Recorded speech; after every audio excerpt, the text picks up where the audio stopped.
Hi there, this is Joe from SquareXO, and this is episode 58. I'm joined by Dan, Hello. Rebecca, Hello. and Nicole. Hello.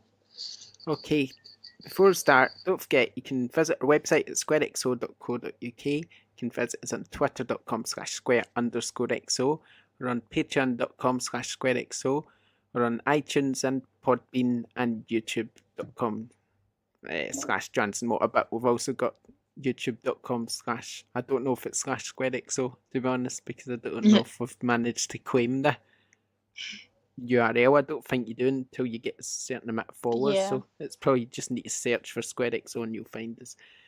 And we're on twitch.tv/SquareXO as well. If you can leave us nice reviews, that'd be great. 5 stars. Positive. Also, what was I going to say? Things. Oh, I know what I was going to say. We'll be on Spotify soon, hopefully. We're still in pending. I know I said that last week, but it must take a while because we're still there. So hopefully, though, eventually will appear there, because that would be good for people. And finally, don't forget to visit squarexo.co.uk/merchandise, where you can see our t-shirts and all that. Okay, that's that out the way. Okay, before I forget, I'll tell you what's coming up in the show today. Okay, so we're going to start with the news, and then we'll move on to our topic of the week, which I'll leave as a surprise for now. We'll then move on to our user questions, talk about what we've been playing. Dan will tell you about our competitions. Rob's going to make a voice guest appearance to tell you about what's been on the website in the past week, and then we'll say goodbye. Okay, so now it's time for the gaming news. Okay, this week, gaming news. I've got quite a bit actually. It's more than ever, but it seems to have appeared, so that's good. The EA press conference takes place on the 9th of June, 11 AM at the Hollywood Palladium. That's sort of within their EA Play thing that we've talked about before, so basically we'll be able to watch the press conference and find out what games is coming, probably find out more about Anthem and the new Battlefront. I would imagine, not Battlefront. I imagine we'll hear about Battlefield, probably the new FIFA, and if they've got any surprises, probably get another indie game what we seem to have been getting recently. Like we got The Way Out, and before that it was Tearaway, so we'll probably see what their next one they've picked up is as well. So yeah, it could be good. Hopefully it's not as cheesy as their previous press conferences have been recently, because they've been pretty cringe-worthy, so hopefully it'll be better than it. What other news we got? A new patch of Witcher 3 Wild Hunt on PS4 and PS4 Pro is now available. The most notable changes are the introduction of HDR and stability improvements, which relate to crashes experienced by players. So that's good. HDR on The Witcher, I might have to just kind of go back and have a wee look, because I think it already look pretty good, but I do as well. HDR's my thing. I love that more than I do 4K. I think HDR makes more of a difference to me. The colours and stuff, it's amazing. It really It's an old game to patch, isn't it? Yeah, I do think the HDR will really help it out though. So yeah, it's good to know that it's going to be there. PlayStation Plus members are getting money off Spotify subscriptions, so if you own PlayStation Plus and you like to have your Spotify Premium, then you get a 10% discount just for being a PlayStation Plus member. So keep that in mind if you're going to renew your Spotify at some point. It's good for me, but we get our Spotify Premium from Lisa's mobile phone, so you kind of get that free for the whole year, included as part of the mobile phone package. So it's pretty good. So I don't know what's 10% though? 99p a month. I suppose every little helps, doesn't it? Yeah. It helps. Right. So. Yeah. FIFA 18 is to introduce a full World Cup 2018 mode for PS4, Xbox One, PC and Switch for free, apparently. I'm not sure about this one. It's a bit of a rumour, but EA giving you something for that substantial for free, I don't know. I'm on the fence whether that's true or not, but we'll see. Probably next month, I would think, as it's a month away from the World Cup. 505 Games announced physical Banner Saga Trilogy Bonus Edition, which has come to Xbox One, PlayStation 4, and it includes tons of cool swag, they say. But Banner Saga, I don't know if I've played that. I think it's got a point and click. Has anyone played it? No. Can't say I have, no. I know it's got quite a cult following, but yeah, it's not something I've played. I don't think I've played it, but I've got a feeling it's like a point and click adventure game. I'm pretty sure it is. Yeah. I don't know. Back to EA, and the new Star Wars patch is going to be out, which lets you play as an Ewok. So, Oh, night cute. on Endor. So that'll be fun. Let's all play as an Ewok. That's pretty cool. Right doing that. Hello, I'm an Ewok. I don't think they sound like that. I don't know what they sound like. That was just my impression. I can't remember what they sound like. Right, where was I? Report. New Bioshock game in the works. Yes. It's a secret studio. A secret 2K studio. Not the one they shut down then. No, probably not. Maybe that was just a ruse and they didn't actually shut it down. What was it called again? I forgot the name of the studio that made Bioshock. Was it? It's, I always It remember was these things. So it's Irrational. It was Irrational Games in 2K, like with the 2. no, was it Irrational? I don't think it was Irrational. I think it was a. That's going on you now. I don't know. Turn the light on. Right, Come to got look. some Bioshock boxes here somewhere. Maybe. Yeah. 2K. So I never finished the third. Are they going to carry on from the third one, or do you think they'll make it a whole new thing or a reboot? What did you? You didn't play Infinite, did you say? No. Oh, no. To be fair, I don't know. I don't think it matters where it follows on because they all kind of intertwine in really kind of obscure ways. I don't think they really follow on because Infinite's set before the first one. So yeah.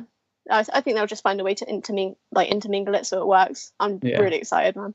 So excited. Yeah, the great games. I'm still trying to remember the name of them because it's really annoying me now. Just Google it. Yeah, I played the first one. I bought the collection on PS4, never played it and sold it. So Really? I just thought there was no point in having it and not playing it. So give it to someone that was going to give it some love. Yeah, I don't know. Again, I think because it's a first-person shooter, I just couldn't bring myself to try it. I know it's had masses of plaudits. It's meant to be awesome. But Doesn't even say on the box anyway who it was by. You're right, I should have just Googled it. Should Google it. Faster.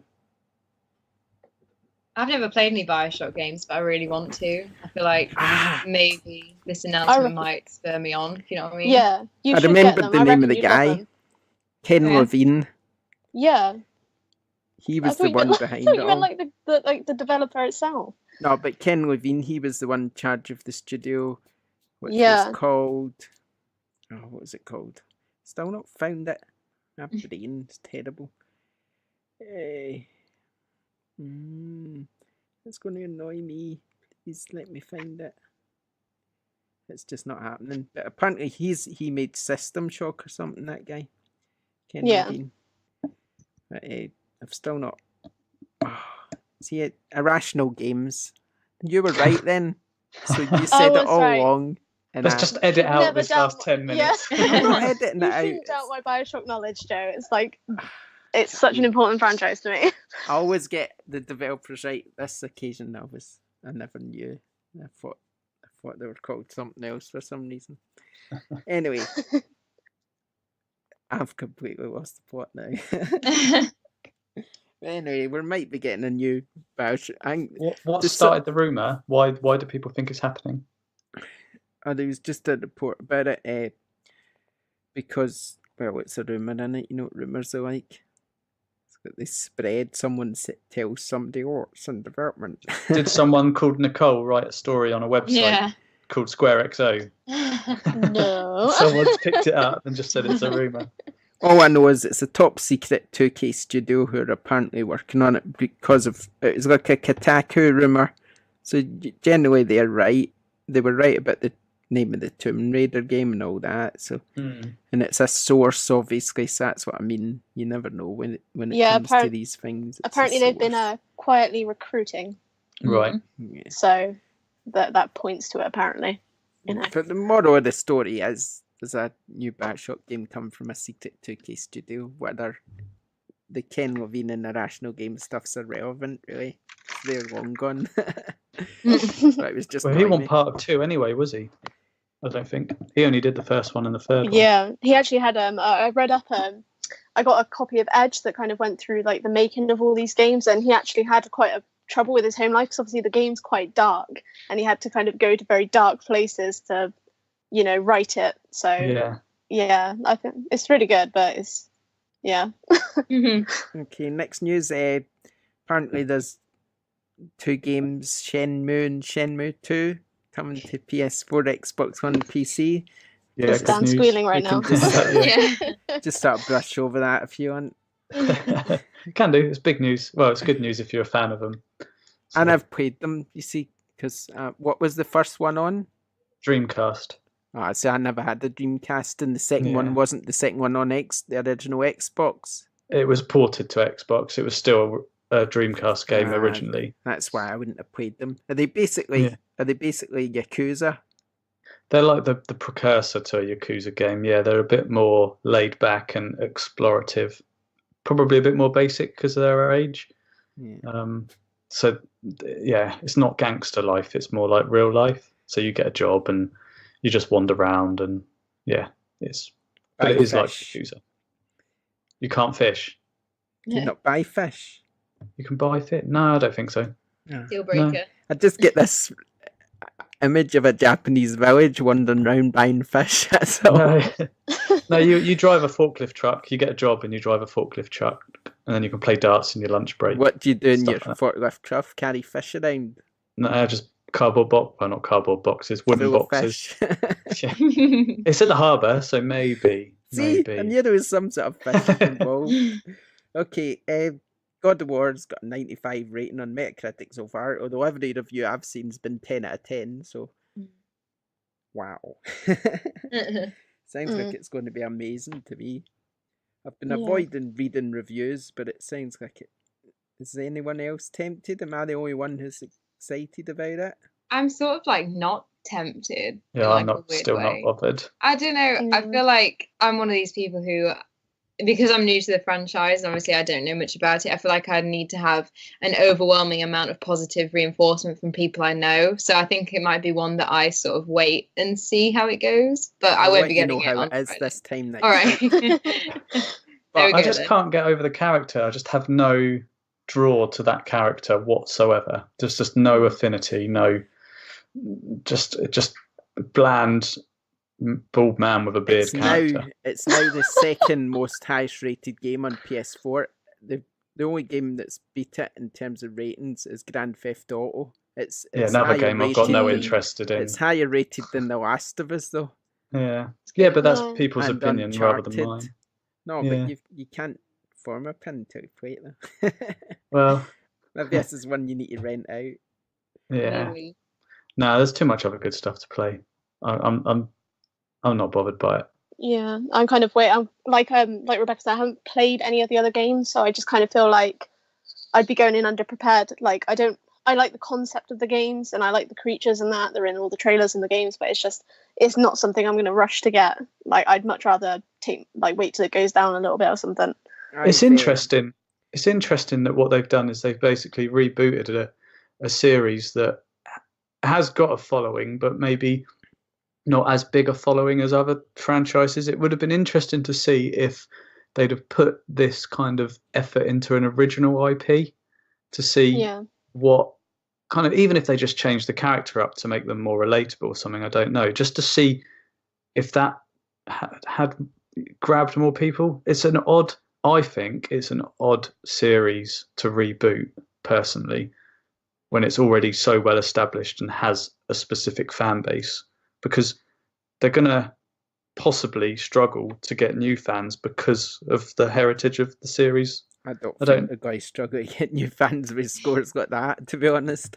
I think scores aren't everything, though, are they? We've talked about that before. Everybody's completely gushing about it, though. I mean, everyone that's been given a copy to review, no one's actually bought it yet. No. So I don't know how I feel this time next week, and I'll let you know. But Yeah.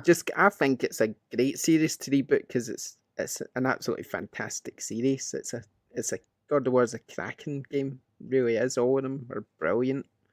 So I'm quite excited to play it because I know how good they are. But I mean, the fact that I know how good the last one was, so to be able to play this one with the sort of more Last of Us style approach with the graphics and the sort of more emphasis on the story and stuff, I think it's going to be pretty impressive. But we'll see. We're drawing judgment until I've played it myself, but so far, it looks good.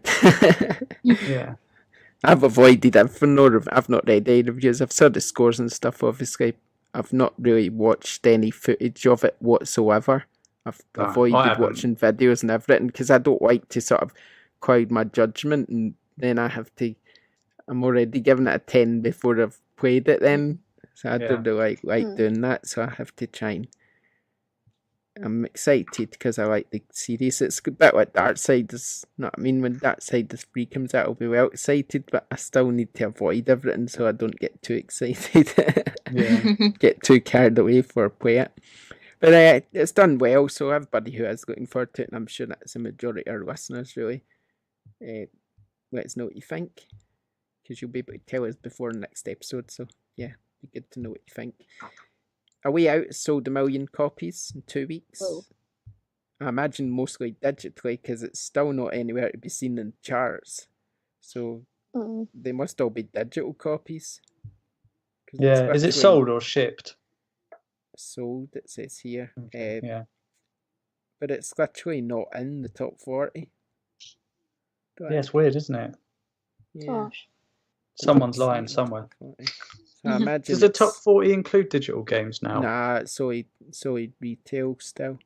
Must be digitally then. Because it was coming soon, wasn't it? They were going to merge them. I'm sure we spoke about it in an old podcast that the charts were going to include. Yeah, they were going to, but I don't think they've done it yet.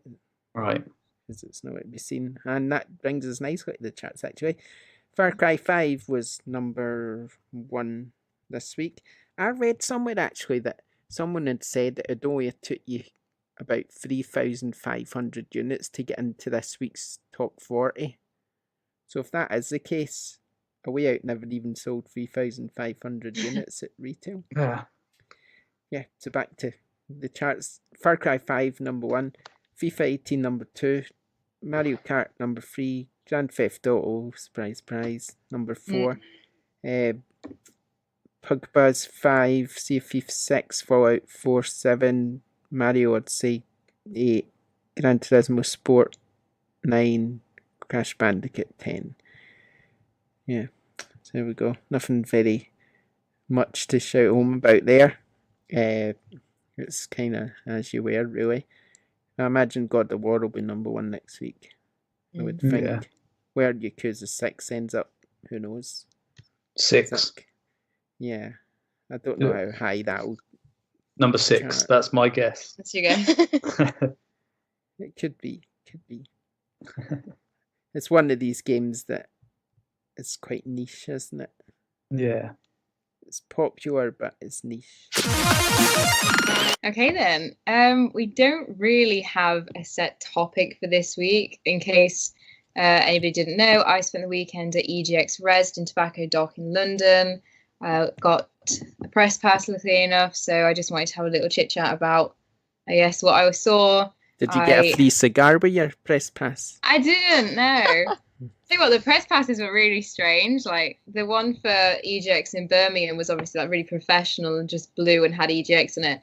And this one has like a bumblebee on it, and then the lanyard is green and orange with bumblebees all over it. So it's a bit like, stands out. You can like see the press standing around because of their bright orange lanyards.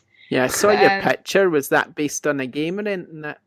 Yeah, that was the dog one with the 2 dogs. Yeah. Yeah. So there's a game. Oh, I can't pronounce it. Is it Fogs? There's a game called I cannot pronounce it to save my life. But basically, it's probably one of my standout moments from the show because of how fun it was. And you basically control 2 players, 1 controller, or you can obviously do it 2 controllers, 1 player, and you have half the controller each. And the way it works is that you control one of the dog's heads. Each person controls one head each, and it's just a bit chaotic. So you're obviously trying to get through this world, but you've got to collaborate with another person. That was a nightmare. I played that with Josh, who obviously is a SquareXO follower. That was great fun. But very weird, very, very strange concept for a game, but it literally had me in stitches. I thought it was the funniest thing. And then obviously, like you guys saw, they had this like dog bed, and people just taking pictures with these dogs. And I was like, okay, I want to sit down. I'll have a picture taken. That sounds well good, to be fair. It looks like a really fun game, actually. And I don't know too much about it, like information is in, you know, when it's released and stuff. But it was probably like one of my favorite moments just because of how unique the concept was of having half a controller each. It was a bit weird holding a controller though, like that. Really strange, like with someone else. It's almost like an invasion of space, isn't it? Yeah, I kind of wanted to like push Josh away and be like, "Get your hands off! I want to hold the controller." Oh, don't! If I was playing that with my other half, I'd probably end up ripping the controller out of his hand and hitting him because it'd drive me nuts. What platform's that on then? So we played that on the controller that we used for that was the Xbox controller. So I'm not too sure what it's going on. I imagine it will be something that goes on each one, if you know what I mean. Each platform gets to go on it. But it was really good fun. I really enjoyed it. I don't know if it's something that I would buy, if you know what I mean. But the bit that we played was, you know, about solving puzzles and working as a team. And I think just the fact that you didn't have full control, you kind of get like, I guess everyone, you know, if you watch someone play your favorite game and they're doing it wrong and you get really irritated, it sort of felt a bit like that. I was sort of like, what are you doing? Like, go this way. This is the way you need to go. Like, not that way. It was literally, that was probably my favorite moments though. And then I also got to play Onrush, which I know Joe was excited about. Yeah, I've that was played good it now. fun. Do you like it as well? Yeah, well, I've not played a lot of it. I just had a quick go before a podcast because I got the beta code.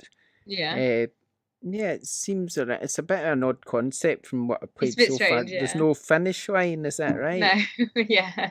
It's a just bit like bizarre. a big open world and you just race around in it. You have to boost and smash into Into each other. and all these weird cars and bikes that have just been put there for the purpose of smashing into them. Obstacles, yeah. Yeah, and I don't know. I thought maybe it's because it's the beta, but I thought the graphics looked a bit Disney-ish.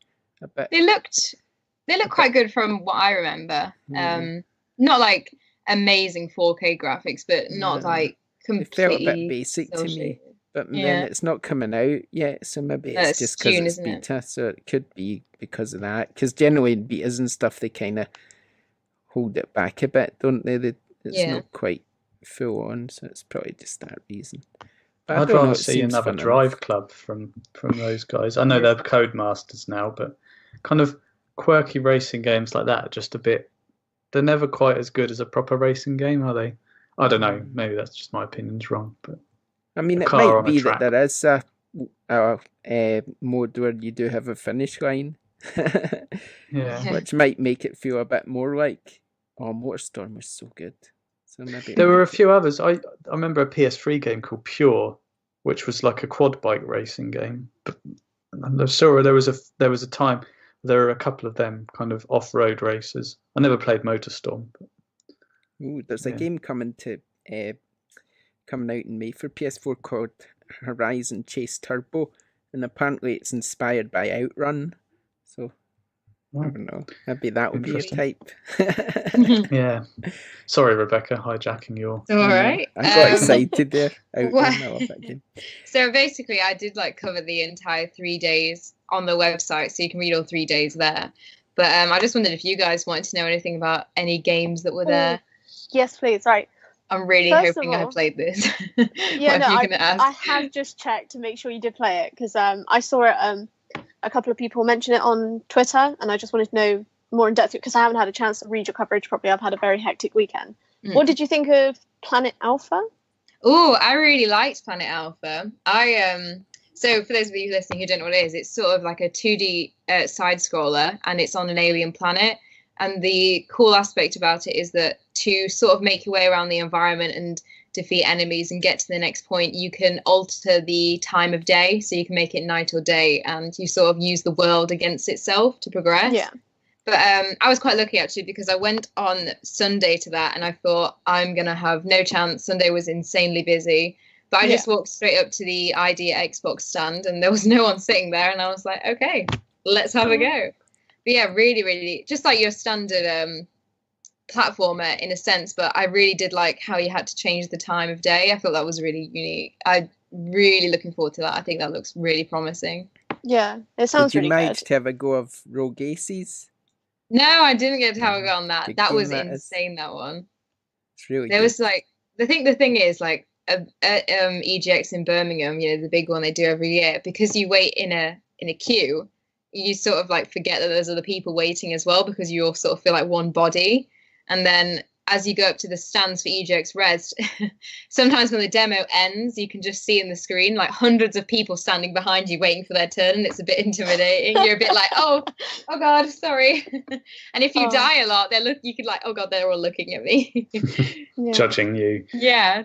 But no, I think the thing is, I was quite lucky on what I did get to play, because sometimes it was genuinely, I just walked straight up and took a seat. But most of the time it was only like a 1 to 2 minute wait.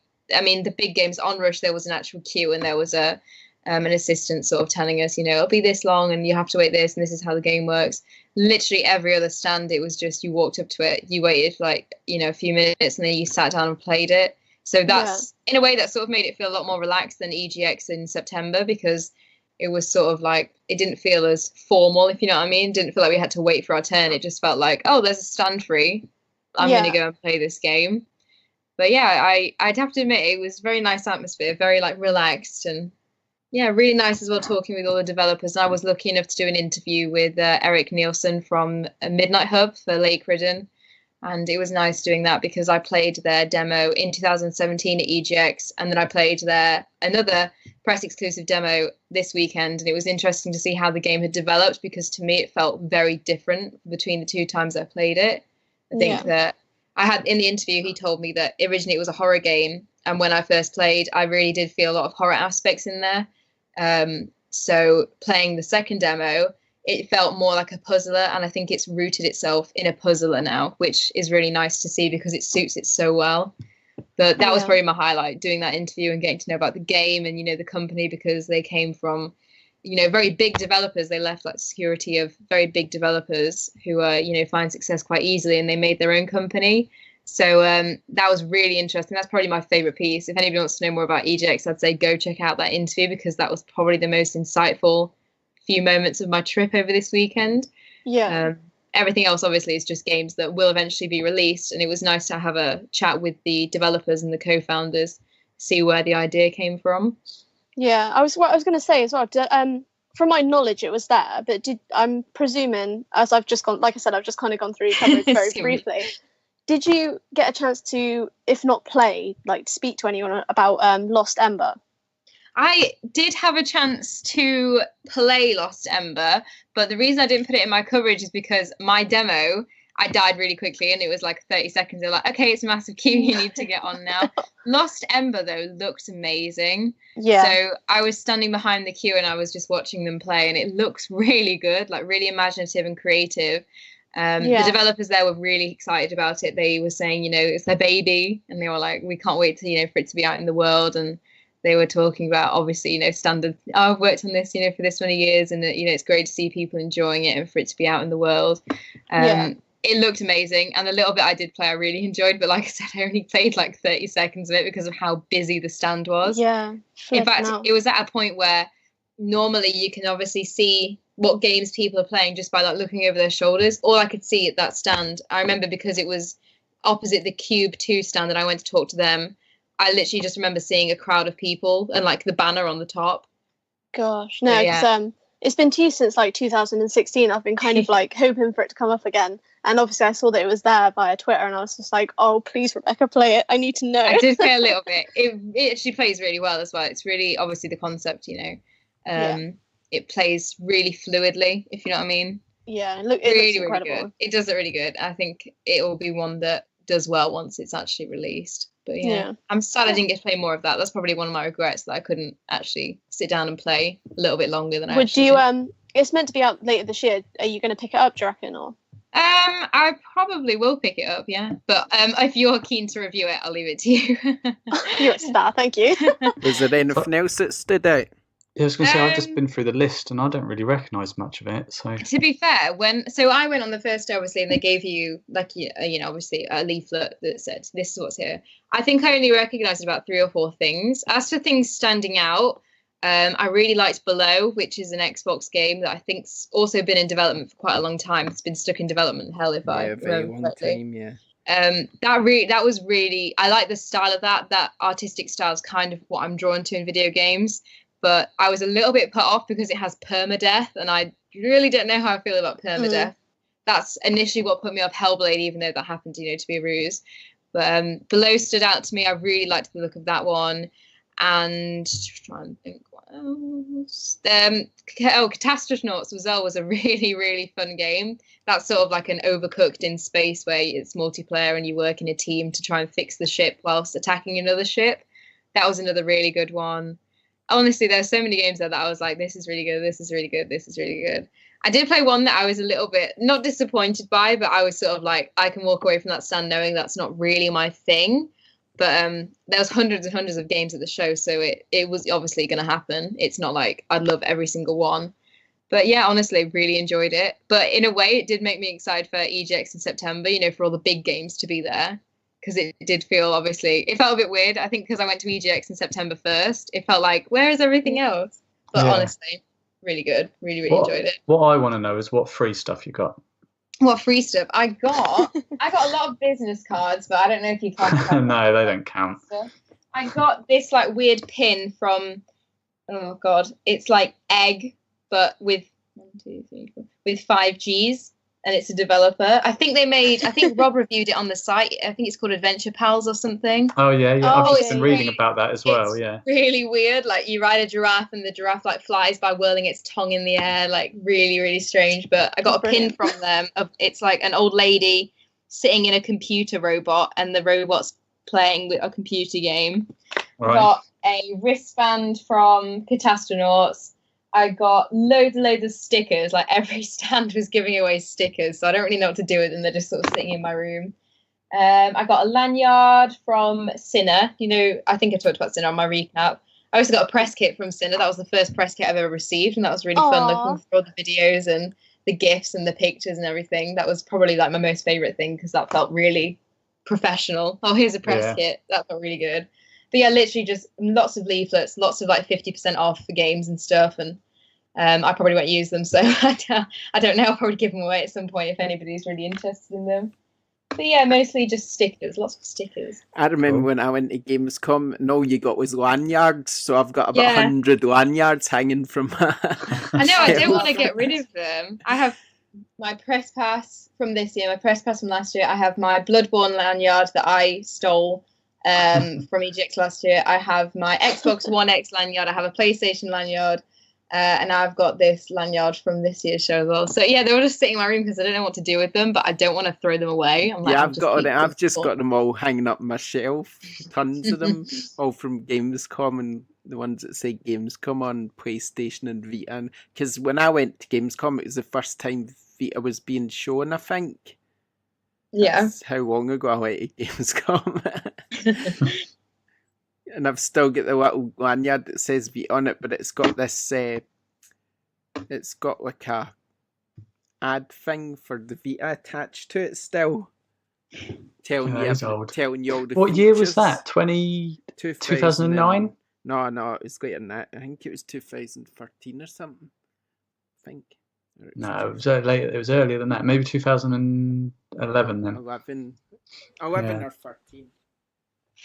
Long time ago. Yeah. Has he got to look? Yeah, he's off again. All right. I'm just taking pictures to show it. Actually says on the front of it, I played it first. Really? Aww. And then on the back it tells you all the stuff features. Oh yeah. Good old PS Vita. I do love my Vita. So yeah, I thought you might appreciate that then. Very pretty. So yeah, okay.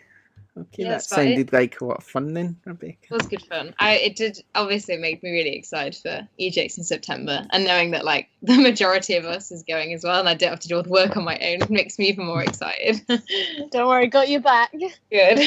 Just me on my own back here. You should come then. You should come. Yeah, please, it'll be good. Yeah, maybe. See what I'm doing, how busy I am in September. Okay, so what we're moving on to next? Is it... Wow, it's time for user questions. So right, so our first question this week is from @the_Vectronic, who asked via our newly set up Discord. As I posted the question thing there as well, because I thought that'd be nice to try and entice other people. But he asked, since Sega I can't get away from him. It doesn't matter where you post the bloody know. questions, he turns up, doesn't he? But yeah, he says, since Sega is putting emphasis on the other IPs such as Shenmue and Sakura Wars, and after the Sega survey asking fans for franchises they'd like to see return, what other games or franchises from Sega's library would we be interested in seeing? And I'll let you get the ball rolling here, Dan, as obviously by Twitter I've seen that you've been really excited by the Shenmue news, so I'm sure you've got something to say here. Yeah, Shenmue's great news. I'll skip over it though, because I've said enough on Twitter, but I like them to... They've got so many great games that have kind of just faded away. The new Streets of Rage would be quite cool, like especially if they could do a 4-player kind of scrolling beat 'em up. That would Did be quite he good. make Streets of Rage at one point? I don't know. They might have been part of the classics or something like that. But I mean, I'd want a brand new one. You know, let's go balls out, make something good. Also, do you guys? I don't know how many of you had Mega Drives. Do you remember Sparkster? Well, yeah, I had the Mega Drive. I love my Mega Drive. That's what I owned instead of a Nintendo console. I don't remember Smartster though, I don't think. No, Spark. SPARK. Sparkster. Rocket Knight, it was. Yeah, that was cool. You were like some kind of mouse or some kind of rodent in a blue knight's suit with a rocket pack. It was a platformer. I'm not sure. That sounds awesome. That. There was I think 2 games in that series, but that would be another quite cool one to bring back. And then you mentioned earlier, like Outrun, like even Sega Rally would be cool. Just one of the classic Sega arcade racing games would be quite nice to see, because they kind of don't do them anymore either. Sega Rally on the Dreamcast was awesome. So Power Stone, another good one. There's tons. There's literally loads. Yeah. I had a look at the list, and I found a game on there that basically my family was a big kind of, get the Wii out, let's play Mario Kart all night, no nights out, let's get drunk and play Mario Kart. Yeah. So when Sonic Sega All-Stars Racing came out, we all kind of jumped at the opportunity to play it, and there I saw the character, the character Knights. Yes, from the Saturn game. Yeah, literally.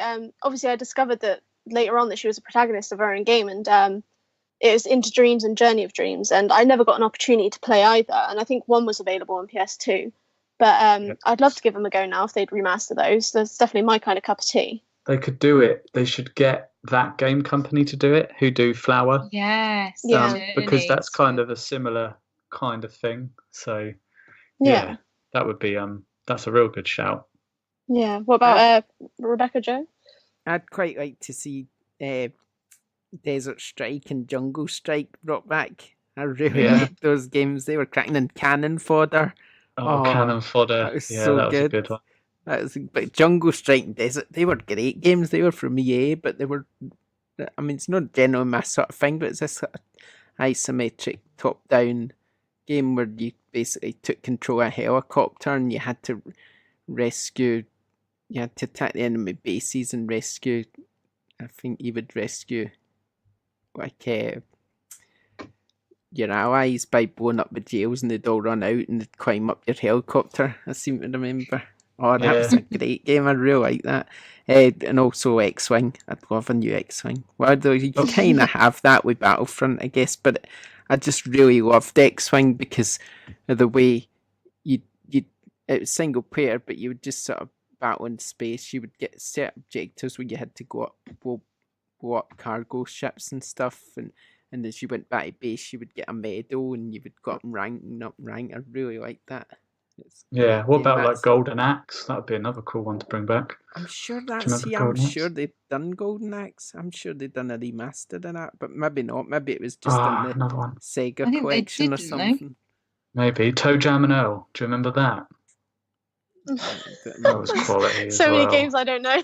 I know, Yeah. yeah. I'm just like, That was probably back before you guys were born, though. Toe Jam and Earl was 1991, Oh god, yeah. Oh yeah. No, I Yeah. wasn't. Yeah. I wasn't Yeah. born. which is ridiculous to think. Yeah. Yeah, it's crazy. Well, what about you? Oh, Landstalker. That's what I want. Sorry.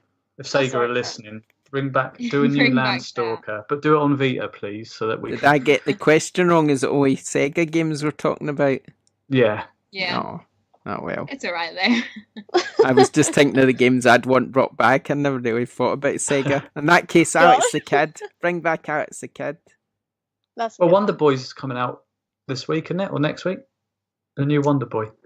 Some point soon. Isn't that pretty much Alex the Kid? Are they the same person? I don't know. No Oh, idea. I have the tune. Question. You got to start them in the tune and everything. It's great, that Gosh. tune. Oh, Sorry, Alex the Rebecca, Kid, we keep brilliant. talking over It's you. alright. Mine's sort of like all of the above, but I really liked Crazy Taxi. So I would yeah. say that as well. Yeah, Well, the that got soundtrack. remastered already Yeah. as well, didn't it? Crazy Yeah, I Taxi. think so. Yeah. That was good, that game. I quite like There's that. a lot of really good games though, isn't there? Really. Yeah. Does with all the kind of, and I'm guilty of it with the Shenmue stuff, with all the remaster stuff. Like, I own a Dreamcast. I own both Shenmues. Shenmues. I own Crazy Taxi. Metropolis Street Racer is another one that is amazing, actually. Like, but I've got them. But there's just something about wanting to play them with the latest graphics, on the newest console. So, yeah, remasters are boring and everyone gets annoyed. But there's still that kind of excitement about bringing back something that's old and that you've got rose tinted glasses for and playing it again. So Yeah, you did just sound like a giddy child talking about that. Yeah, So exactly. It's weird though, because then at the same time I moan about a remaster of something else. It's a weird situation to be in. yeah. It Yeah. just worries me that you do play it again and then you're like, oh, I wish I hadn't now. It's a bit like Paperboy. I remember playing that when I was little. But you just know if they brought it back now, it'd be really rubbish. Yeah. But you've I got don't- memories of playing how good it was. I think certain games, I wouldn't have any worries with Shenmue, but yeah, I think certainly some of those like old 16-bit games, you'd probably think, oh my god, what did I see in this when I played it? Yeah. But It's a bit Yeah. like when I wrote that review for Rogue Aces and it reminded me of Harrier Attack, and I put the video for Harrier Attack in my review just to show the similarities. And I looked at it and I was thinking, oh my god, it was terrible. But the similarities are that even though it's a pure, really old 8-bit game or something, you can, and then you put the two videos next to you, you can really see the similarities where they've got a lot of inspiration from, so you can. yeah. It's nice. Mm. Okay. Well, right. So the next question is for me, and it's from our good podcast house, Triangle Squared. Mhm. And they ask, knowing how excited I am for Spyro, do I personally hope they've updated the feel of the movement in the remake, or would I prefer them to keep it the same as the original releases? Personally, I cannot stand clumsy movements in games, and it really frustrates me. It triggers me to hell when I'm starting up my PS1 and I'm like, oh, I'll dabble in a bit of old school platforming. But it even antagonized me in Ratchet and Clank 1, and well, you all know how much I put that franchise on a pedestal. But what I loved about, for instance, the Crash Trilogy remake was the fact that they kept all the frustrating, clumsy platforming mechanics well intact. So it kind of kept the game true to its nature, and as annoying as it was, I admired it. And just in light of that and how well it worked, I hope the gameplay isn't tampered with and it's not modernized too much. So I mean, how would you guys feel regarding some of your childhood Kind games of if they what we were come just back talking and- about, wasn't it? Yeah. if they were revamped and made modern, do you think it would be relevant or good? Well, Shadow of the Colossus didn't suffer due to them changing the controls. There was still bits of difficulty with the actual movement, but the control they remapped the controls as well. So Did you see Nicole's video? no, Is it the horse? Yeah. Oh gosh, don't. Yeah, it happened to me a few times as Yeah. well. Like, I found the controls like really smooth and nice, but then Argo would just get in situations where it was like, oh, we're stuck and we're freaking out here. Like, the horse would be like stuck on a level, and Nicole's video sort of summed it up. What happened? It's brilliant. Check it out on my Twitter. It's really, really good. Yeah, I'm all for them modernising it. I think we've all moved on. It's like if you go back and try and play Metal Gear Solid 1 now, or Resident Evil 1, the game's still great, but the controls are alien because it's been so long and we've kind of evolved over time with how things should be. Like circle shouldn't be yes and X no, like it is in Japan for us. Yeah. X is yes and circle's no, and it's just little things like that I think if they don't change, it would spoil or it would make it just a little bit more difficult. So I think they should tweak it if they can, in my opinion. Yeah. Wow, right. So our next question is from Kieran Rosart, who says, God of War has undergone a huge transformation from the rest of the series and is receiving amazing reviews all round. Do you think any other long-running franchises will make a change of this scale and hopefully impact? Which series would you like to see it change up? And I'd just like to start by saying, like, this kind of reimagining of kind of long-running franchises is becoming a more forefront approach to game development. I mean, obviously, you've seen Ubisoft take the plunge with Assassin's Creed Origins, and they've pretty much saved like a dying franchise in the process. Tomb Raider. Exactly. I think it's going to be a tactic that crops up more in years to come. I can't think of any games right now, but no. Like, Again, what about you guys? To be contradictory about what I was saying 5 minutes ago, kind of you want new games. I don't want to keep having to buy a remastered version of an existing franchise. And I know that's just contradicting what I was saying about nostalgic games, but why not, like I said earlier with God of War, why not make something new that's amazing? Right. And they are, at least Sony are making new amazing games as well. But like, I don't know, it's a bit lazy sometimes that they just, we've got a great idea, but we're just shoehorn or we're just reboot something else to make it work. But it's difficult though, because I mean, say for instance, if you think about God of War and how much money was spent on it, we're probably talking 100 million or something. To spend that on a new IP is taking a risk. I mean, they've done it with Days Gone, and you see people a bit hot and cold about Days Gone, even though it does look quite good, but there is people hot and cold about it. Yeah. So, I mean, it's a lot of money to put in the line. If you know, let's remaster God of War, and we'll spend 100 million on it, you know you're probably going to make your money back. If you do it with Days Gone, you might not. And they've done it in the past with loads of things, Wonder Book and all that. I mean, iPet, if they made their money back and stuff like that. The Santa Monica studio were actually working on a different game, like a space adventure game, I think it was. And then I'm not sure if it was a separate team. I can't remember, but they actually ended up dumping that idea. So the fact they've just put all the resources into God of War, they probably know we're going to make our money back in this. And maybe if it sells well, their next idea might not be a God of War, it might be a new I've heard franchise. that God of War's a trilogy. I heard they're doing another trilogy. That's what I've heard anyway. To answer Kieran's question though, I'd quite like it if the developers of The Last of Us, so Naughty Dog, made Dino Crisis. Kind of like a full-on horror game with dinosaurs. And that would be awesome. But using, kind of The Last of Us's kind of world with an apocalyptic town or city or something. See, I think after The Last of Us 2, they might do another new IP. Yeah, well, that's what they do, isn't I think they will as well. So it would be quite good. What about you, Rebecca? What do you think? I don't think I have anything to answer the question specifically in terms of what do I think, but I was really impressed with Resident Evil, how they changed the formula from 6 to 7. They sort of reinvented the game and went back to its roots, first person, so it sort of felt like a fresh game. And then it was more about the survival horror rather than the action that had dominated Resident Evil 6. And I think that did wonders for the franchise, because I played Resident Evil 6 and I was so disappointed. I remember just thinking, I love this franchise and I basically buy every single installment. and then I bought 6 and I played it, and I was a bit miffed that I'd spent my money on that because it wasn't Resident Evil to me. It felt as though they heavily relied on the movies to a point where they were like, we can just make this basically like a movie in a video game. So the release of Resident Evil 7 that had sort of gone back to the roots of its survival horror, and it's about, you know, the tense atmosphere, and it's about this old mansion that's full of like horrors. I really liked that. I think that they did that really well, and that sort of restored my faith in the series. Yeah. Can't really think of anything right now that I'd want to change, but if you'd asked me a few years ago, I would have said, can Resident Evil please go back to the way Resident Evil used to be? Yeah. So I'm happy that it's actually It hasn't though, has it? Do you not think? Well, it's no, because Resident Evil 1 is a third-person fixed camera game. Yeah, but I think in the did you play Resident Evil 6?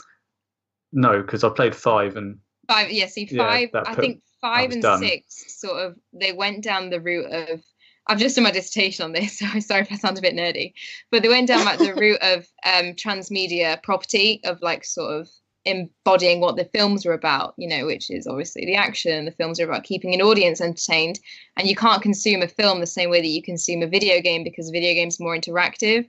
So I don't think that the fast-paced action in the movie injections sort of worked, and that's why I think a lot of people got turned off.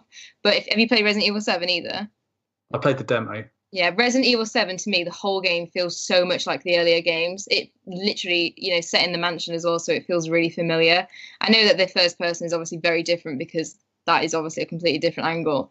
But the main theme of the game feels like the earlier games. It feels like 4 and 5 never existed, if you know what I mean. So I'm glad that they did that. I mean, I don't know why, if I'm being honest, I don't know why they went first person, because I know it, you know, turns a lot of people off. It makes people feel nauseous and like not really in the game. But I think that they went back to what made Resident Evil, aside from obviously the new, let's make it first person. I think I quite like, because Until Dawn was a really good fixed camera horror game. That's what Resident Evil should be, in my opinion. But it might go back to it. Maybe this is like the first step, you know. Let's go back to the roots, and then let's go back to the survival. To the first person. But then Umbrella Chronicles was a first-person game, wasn't it? So they have done it in the series. They have. Yeah, it's never been like the main. Do you know what I mean? You know how it's Resident Evil 1 till obviously 7. It's never been a main thing, but it has been introduced before and then removed again, obviously.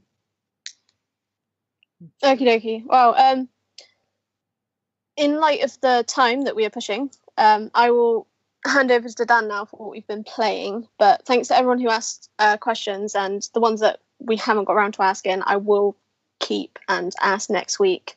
So, yeah. Cool. Okay. Well, yeah, so we'll move on to what we've been playing. As Rebecca mentioned at the start, she's kind of I've played anything, a few bits and pieces that she played at EGX, so that's cool. Joe, do you want to start? Because I too have not played anything. So I know I have, but I'll talk in a minute. I forgot what I'd been playing. That's how I feel a lot of the time. I've forgotten what I've been playing. I've played Rogue Aces, which is, I sort of mentioned earlier, Rebecca, and I've got to play it. Unfortunately, otherwise she could sort of pipe in her thoughts. But yeah, it's good. I really like it. I didn't think I would like. I knew I'd like it, but I didn't think I would like it as much as I did. If you know what I mean, it's quite a fast-paced, arcade-old style shooter. So you basically take off from your Harrier carrier or whatever it's called, aircraft carrier. You take off of that, and you can fly your jet round in loops and loops, 360 degrees. So you're having these dogfights in 360 degrees, but because it's procedurally generated, you're getting all different missions thrown at you. Like, go blow up the enemy's train, go blow up their bunkers or their tanks or whatever. So you're flying inches for the ground flying along, blowing them all up with your missiles and dropping bombs in them and stuff. And then if you're brave enough, you can land your own aircraft as well. Or it also gives you the option to auto land, which I have to be honest, I used quite a lot because I seemed to get killed more trying to land than I did with the enemy. But yeah, So like you can take over their bases and stuff. So if you manage to land on their airstrip, you'll take over that base, and then you can kind of move on. But there's different game modes and stuff as well. There's one, I can't remember the name of it, but there's one with all these different islands, and you try and overtake all the islands by defeating a certain amount of enemies in each island. But there's tons of game modes. There's about 9, I think, or something. And you unlock them as you go through the game, but it's tough as nails, so it's really difficult to do. But it's on Vita as well, Dan, so it's one maybe worth keeping an eye on. It's really good on Vita as well, because I got it on Vita and PS4, so I think it's cross-play and cross-save. Oh, okay, so, nice. Yeah, I'll have a look at that. It's a really good little game, actually. What was the other one I've been playing? I was trying to think back to Rob's list. There's definitely still a place, isn't there, for Vita? Like those kind of small pick up and play games. People that own Vitas are still crying out for that stuff. So yeah, it's a great little game as well. I mean, it's really good fun, and it's sort of pick up and play, and it's quite addictive as well. Once you sort of get going on it, you're a bit like, oh, can I put it down now? yeah. So, yeah. Oh, what's that one? Oh, there is a game I'm playing right now, but I can't talk about it because it's embargoed. It's called The Swords of Ditto, but I'll talk about that when the embargo's not up for ages, unfortunately, so I can't even say anything about it, really. Just shut your mouth now. No, all I'm saying is that I'm playing it, and that's all Yeah. I'm saying about it for now. But yeah, it's pretty cool playing that, so we'll see. We'll talk about that at a later date. I was also playing Rick and Morty Virtual Reality. I don't know if I mentioned that last week. I might have mentioned it briefly. Yeah, you mentioned your review, yeah. I played that, and else, I can't really think. Apart from Rush, which I've played for about an hour of or something. That's okay. I quite like that. Not even an hour, probably 15 minutes. But yeah, that's okay. I don't remember playing it now, so I'll move on and let one of you talk. Go on then, Nick. What have you been playing? This is you, Nicole. Oh, here we go. Right. So I finally got round to finishing Rogue. As you all know, I mentioned kind of several times that I was really struggling to adjust to the gameplay after playing Origins, but I knuckled down at my other halves and put a good kind of 7 to 8 hours into just exploring the map instead of ploughing through the story under prepared. And in doing so, I just really rediscovered my enthusiasm for the series. By the end of the game, I found Rogue to be perhaps one of my favourite Assassin's Creed games overall. And, I managed to get it reviewed and up on the site. So obviously, if you want to read about my thoughts in greater depth, you can do so there. But after finishing Rogue, I've literally today moved on to trying out the latest Call of Duty World War II DLC, which I'll have a review up for tomorrow. But I'm really happy with the expansion so far, aside from one map that has instigated a level of frustration within me I didn't know was humanly possible. Like, I'm going back to me being a kid right now and wanting to bite my consoles and controllers because I'm that annoyed. So, but I mean, overall, there's a nice kind of variety of settings in this DLC pack, 2 of which are completely new to the multiplayer playlists, which is really refreshing. But that side, it's just more Call of Duty. So if you don't like the game, you're not going to like the added content. But yeah, I'll be posting the review tomorrow, as I said, in Becky's stead, as she's been posting like crazy with EGX. Yeah, so. I need a break. I can't do it. I can't upload tomorrow. I just can't do it. I need a break. If you're interested in my thoughts on Call of Duty World War II, it's the War Machine expansion. Just check out my thoughts there. But that's all I've really been playing, aside from a little bit of Shadow of the Colossus, where I've killed about 3 more Colossi, and I'm still really enjoying it. Do you feel guilty still? Yeah, I feel like a terrible person, except which one was it? There was one that I didn't feel bad getting rid of at all because it drove me absolutely insane. You're glad to see it go. Yeah, I was just like, nah, you can go. I think it was it might have been the sand snake one. Oh, okay. I don't know why that annoyed me, because I'm not very good at riding the horse, as you can tell from my Twitter. Right, see. So yeah, I'm not very good at riding the horse, so that drove me absolutely bonkers. But it was the same, I could say, of the the kind of dog one where you have to wave the fire at it. Yeah, that annoyed me. I felt bad when it actually died, but up until that point I was just like, oh my god, will you just go, because you're doing my head in. Like, it was tossing me around too much. I could not stab it, and it was driving me insane. So There's a specific sweet point on the back of that one that you can get, and it doesn't throw you around whilst he's jumping around. It's just finding that to make it easy. Yeah, I think I found it like once or twice, and then it just got to the point where I was just trying to time it because it was just annoying me so much. Yeah, because the actual time attacks for that, where you've got to beat it in the specific times, that's quite a hard one if you don't hit that sweet spot, because you do end up just being dragged around for ages. Literally. So I remembered what I've been playing, because I finished Hitman Go. Sorry, were you still going then, Nicole? No. Just jump in. Just keen to move on. Sorry. That's right. I finished Hitman Go on the Vita, so I put on Twitter for people to recommend some games, and someone mentioned something called Sir Eats a Lot. Oh, I've heard of that. Yeah, I hadn't heard of it at all, but it looked quite interesting. It was a fairly cheap, and it's basically like a side-scrolling adventure game, and you're a gluttonous knight who basically has to stop an evil witch taking over the kingdom. I haven't played it for that long, maybe a couple of hours, and you have a sword and a shield and you kill rats basically, but it looks really, really nice. They've done a really good job on the art style. It's very crisp and clear on the Vita screen, so I've been playing that, but that's it. Yeah, I was just looking at the graphics now. Actually, it looks cartoony, doesn't it? A bit Cupheady almost. Not Cupheady, but it's really good. It's really crisp and clear, and in some of the cutscenes, it kind of zooms in on the character models and zooms out and things like that. It's drawn really nicely. One thing that I'm struggling with on it is there isn't a map. Well, I don't think there is a map, so it's a bit like a Metroidvania type game, but there's no map to find out where you're going back to almost, so you kind of have to remember or hope that you're going in the right way. But yeah, it's good. So yeah, anyone else played anything else they want to mention in this section before we move on? Nope. Hopefully played more next week. The thing I've played most I can't talk about. But what I will say about it, that I'm probably allowed to say, is that it does have couch co-op in it, which is something we were talking about last week. Oh, cool. Nice. So you'll be pleased to know that. So just do a quick shout out for SquareXO April?